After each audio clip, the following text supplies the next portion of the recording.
This cornmeal cake is simple to make and delicious. It pairs wonderfully with black coffee. The cake's texture is soft and flavorful. I'll walk you through each step and I bet you won't regret trying this recipe out. I really enjoy it because making a homemade cake is healthier and you can share it with your friends and family. Welcome to the Very Okay channel. Today I'm going to show you this fantastic recipe that is super easy to make and is a great option for your breakfast. Or even as a dessert suggestion, since this cake contains few calories and is light and natural. I bet you've never tasted a cake quite like this. But before we dive in, I'd like to ask you to please subscribe, share, and give a like because here at Very Okay, we're going to bring lots of valuable content and mouth-watering recipes. Additionally, you'll refine your cooking skills and lead a healthier life making your own recipes. So let's begin the step-by-step process.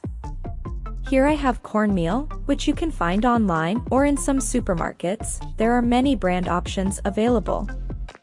Let's start with the eggs. I'm using 3 eggs, preferably at room temperature. I prefer to use coconut oil, which is natural and healthier. Here, I'm going to add 100 milliliters of coconut oil. This is cooking grade, unflavored oil. You can use melted butter or other oil of your choice, but I recommend using coconut oil because it's healthier. Here, I'm going to add brown sugar, 110 grams, or approximately 120 milliliters. You can also use coconut sugar or even white sugar according to your preference. This cake isn't overly sweet, so it's a healthier option if you are on a diet. I'm going to mix the sugar and blend it well in a blender. After blending, I'll set this mixture aside for later. I'll add approximately 136 grams of flour, equal to approximate 261 milliliters. I'm using gluten-free flour because it's healthier, but you can use normal flour according to your preference. I'm going to sift the flour, but this is optional. Doing this helps with the texture of your cake, making it softer, and I personally prefer to do it this way. If you don't want to, you can skip this step and it will still work. Now I'm going to add the cornmeal. Approximately 137 grams of cornmeal or approximately 200 milliliters. So I'll basically mix half wheat flour and half cornmeal flour.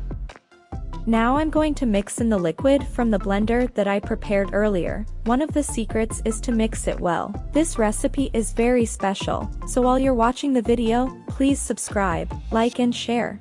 Doing this helps us produce more content, and yes, we will bring delicious recipes to the Very Okay channel. One of the secrets towards the end of the recipe is to mix in warm milk, which you can heat in your microwave.